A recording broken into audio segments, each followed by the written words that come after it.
সকলোকে পুৱাৰ সম্ভাষণ জনাই আৰম্ভ কৰিবলৈ লৈছো 2 অক্টোবৰ বুধবাৰ ৰাশিফল। নমস্কাৰ, মই এষ্ট্ৰলজাৰ অপূৰ্বজন দত্ত। পঞ্চাংগ অনুসৰি আজিৰ দিনটো কিছু তথ্য জনোৱাৰ আগত আপোনালোকক মহালয়ৰ শুভেচ্ছা জনালো প্ৰথমে। আৰু দ্বিতীয়তে আজি হ'ল সূৰ্যগ্ৰহণ, বলয়গ্ৰাস সূৰ্যগ্ৰহণ হ'ব আৰু ভাৰতত ইয়াৰ প্ৰভাৱ নপৰে।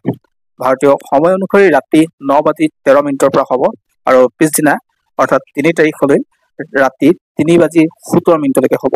প্ৰায় 6 ঘণ্টা 4 মিনিট এই সূৰ্যগ্ৰহণ হ'ব। আজি আহিছো পঞ্চাংগ অনুসৰি আজিৰ দিনটো কিছু তথ্য আপোনালোকক জনাবলৈ। আজি হ'ল 2 অক্টোবৰ 2024 বুধবাৰ। অসমীয়া লেখেৰে 1431 ভাস্কৰাব্দৰ 15 আহিন। আজি সূৰ্যোদয় পুৱা 5:19:41 আৰু সূৰ্যাস্ত হ'ব সন্ধিয়া 5:07:31। তিথি হ'ল অমাৱস্যা তিথি, নক্ষত্ৰ হ'ব উত্তৰ ফাল্গুনী নক্ষত্ৰ, যোগ ব্ৰহ্ম, কৰণ হ'ল চতুষ্পদ কৰণ। আৰু আজি যদি কোনো শিশুৰ জন্ম হয় তেওঁৰ ৰাশি হ'ব কন্যা ৰাশি, ক্ষুদ্ৰ বৰ্ণ, মতান্তৰ হ'ব বৈশ্য বৰ্ণ। আৰু অষ্টোত্তৰী মতে আজি মংগলৰ দশা লাভ কৰিব আৰু বিংশোত্তৰী মতে ৰবি দশা লাভ কৰিব। আৰু আনহাতে আইদৰিটি হ'লে আজি হ'ব সাৰিনীয়া কান্তা যোগ। বন্ধুসকল, আমাৰ এই ভিডিঅ' যদি প্ৰথমবাৰ কাৰণে আপোনালোকে চাইছে তেনেহ'লে পেজটো ফ'ল' কৰিব, ফেচবুকত যদি চাইছে, আৰু ইউটিউবত যদি চাইছে তেনেহ'লে চেনেলটো ছাবস্ক্ৰাইব কৰি কাষত থকা বেল আইকনটো প্ৰেছ কৰিবলৈ নাপাহৰিব, যাতে অনাগত দিনৰ আমাৰ এষ্ট্ৰলজি ভিডিঅ'সমূহ আপুনি সহজে পায়। আৰু এই ভিডিঅ' যদি ভাল লাগে তেনেহ'লে লাইক, কমেণ্ট আৰু শ্বেয়াৰ কৰিবলৈ নাপাহৰিব। বন্ধুসকল, এতিয়া আহিছো ৰাশিফলৰ মূল অংশলৈ। প্ৰথমে জনাব বিচাৰিছো মেঘ ৰাশিৰ জাতক জাতিকাসকলৰ বিষয়ে। যদি আপোনাৰ মেঘ ৰাশি হয় তেনেহ'লে আজিৰ দিনটো আপোনাৰ কাৰণে ভাল দিন, পজিটিভ দিন। আপুনি যি কাম কৰে তাৰ ভাল ৰিজাল্ট পাব। আজি ছাত্ৰ ছাত্ৰীসকলৰ কাৰণে যথেষ্ট ভাল দিন। আজি যিসকলৰ স্বাস্থ্য অশুভ হৈ আছে তেওঁলোকৰ কাৰণে ভাল হ'ব আৰু আপোনাৰ কথা আজি সামাজিকভাৱে দায়বদ্ধতা আহিব আৰু সমাজত আপোনাৰ আজি নাম হ'ব। অৰ্থাৎ আপুনি স্বীকৃতি পোৱাৰ যোগ থাকে। স্বাস্থ্যৰ ক্ষেত্ৰতো আপোনাৰ ভাল হ'ব আৰু পিতৃ মাতৃৰ স্বাস্থ্যৰ ক্ষেত্ৰতো আজি শুভ হ'ব। এতিয়া আহিছো বৃষ ৰাশিলৈ। যদি আপোনাৰ বৃষ ৰাশি হয় তেনেহ'লে আজি পুৰস্কাৰ পোৱাৰ দিন, অৰ্থাৎ যিকোনো ফালৰ পৰা আপুনি স্বাভাৱিকভাৱে বা যিকোনো ক্ষেত্ৰতে আজি আপুনি স্বীকৃতি পোৱাৰ দিন। অৰ্থাৎ সামাজিকভাৱে যদি কাম কৰি আছে সেয়াটো স্বীকৃতি পাবই। ঠিক তেনেকে স্বাস্থ্যৰ ক্ষেত্ৰতো আপোনাৰ ভাল হ'ব, অৰ্থাৎ স্বাস্থ্যৰ যি অশুভ হৈ আছিলে সেই অশুভতা দূৰ হ'ব। আৰ্থিক স্থিতি কিন্তু আজি ভাল হ'ব আপোনাৰ। যিসকলে লিকুইডৰ লগত জড়িত ব্যৱসায় বাণিজ্য কৰি আছে তেওঁলোকৰ কাৰণে আজিৰ দিনটো শুভ হ'ব। হাতত পইচা জমা হ'ব, অৰ্থাৎ হাতলৈ ধন আহিব। যদি আপোনাৰ মিথুন ৰাশি, অৰ্থাৎ এতিয়া মিথুন ৰাশিৰ বিষয়ে জনাবলৈ লৈছো। যদি আপোনাৰ মিথুন ৰাশি তেনেহ'লে স্বাস্থ্যত সজাগ হ'ব লাগিব। আপোনাৰ নিজৰ লগতে পিতৃ মাতৃৰ স্বাস্থ্যৰ ক্ষেত্ৰতো আপুনি সজাগ হ'ব আৰু সন্তানৰ স্বাস্থ্যৰ ক্ষেত্ৰতো আপুনি সজাগ হোৱাটো দৰকাৰ। আজি বৰ এটা নতুন কাম আৰম্ভ নকৰাই ভাল বা আপোনাৰ বৰ এটা পজিটিভ ৰিজাল্ট নাহে। আপোনাৰ যি প্ৰেমিক প্ৰেমিকা বা আপোনাৰ দাম্পত্য সুখ সেই সুখ কমিব, অৰ্থাৎ প্ৰেমিক প্ৰেমিকাৰ মাজত মতান্তৰ হোৱাটো স্বাভাৱিক কথা। ছাত্ৰ ছাত্ৰীসকলৰ কাৰণে বৰ এটা পজিটিভ নহয় আজিৰ দিনটো। ইয়াৰ পিছত আহিছো কৰ্কট ৰাশিলৈ। যদি আপোনাৰ কৰ্কট ৰাশি হয় তেনেহ'লে আজি আপুনি জ্যেষ্ঠজনৰ পৰামৰ্শ ল'বই লাগে। স্বাস্থ্য বৰ এটা ভাল নহয়। আৰ্থিক স্থিতিও আপোনাৰ আজি একেবাৰে বেয়া। কোনো ক্ষেত্ৰতে ব্যৱসায় বাণিজ্য বা নতুন কাম আৰম্ভ নকৰিব আৰু পইচা পাতি ইনভেষ্ট কৰোঁতে কিন্তু সাৱধান হ'ব লাগিব। আজি মানসিক ডিষ্টাৰ্বেঞ্চ আপোনাৰ খুব বেছি হৈ থাকিব। বৰ এটা পজিটিভ আশা নকৰাই ভাল। এতিয়া আহিছো সিংহ ৰাশিলৈ। যদি আপোনাৰ সিংহ ৰাশি হয় তেনেহ'লে অচানক আপোনাৰ ধন প্ৰাপ্তিৰ যোগ থাকে। পাবলগীয়া পইচা হয়তো ঘূৰাই পাব আৰু ৰাজসাহায্য পাব, অৰ্থাৎ ৰাজহুৱা কামবিলাকত আপোনাৰ স্বীকৃতি পোৱাৰ যোগ আছে।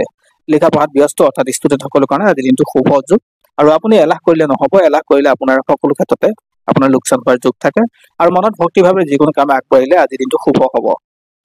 ইয়াৰ পিছত আহিছো কন্যা ৰাশি জাতক জাতিকাসকলৰ বিষয়ে জনাবলৈ।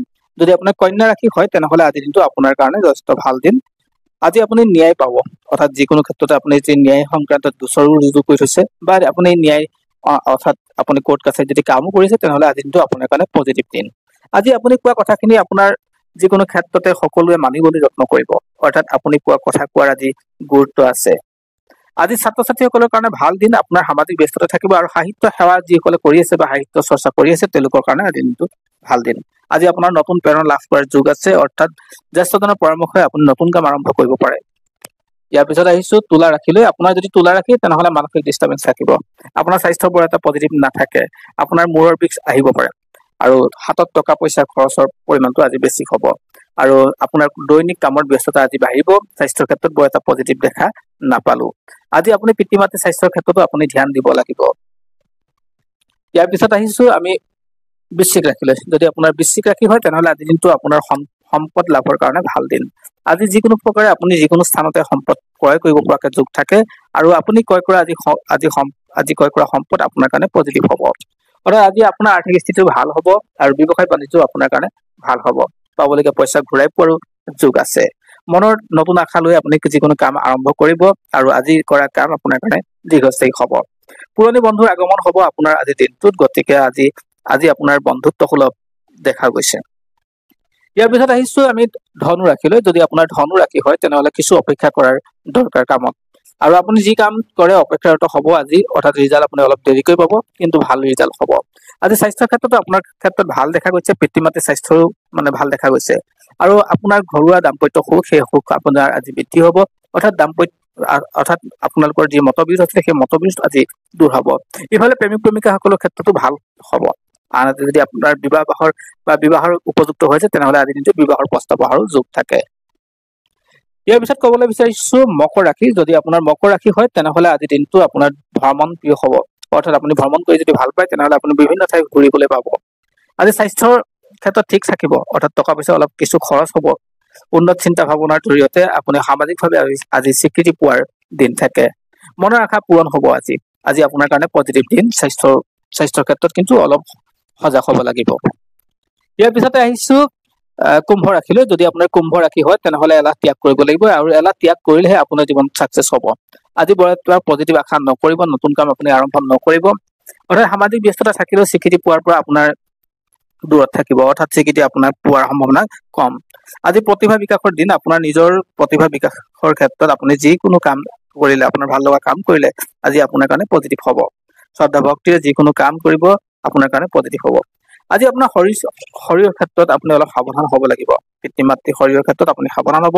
আৰু ছাত্ৰ ছাত্ৰীসকলৰ কাৰণে বৰ এটা পজিটিভ নাই আজি অৰ্থাৎ তেওঁলোকৰ কাৰণে লোকচানৰ দিন আছে। ইয়াৰ পিছত আহিছো মীন ৰাশিলৈ। যদি আপোনাৰ মীন ৰাশি হয় তেনেহলে আপুনি স্বীকৃতি পোৱাৰ যোগ আছে।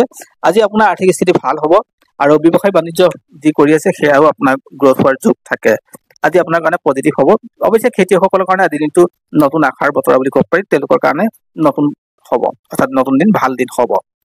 আজি প্ৰেমত আনন্দ লাভ কৰিব। প্ৰেমিক প্ৰেমিকাসকলৰ ক্ষেত্ৰত মতান্তৰ আঁতৰি যাব।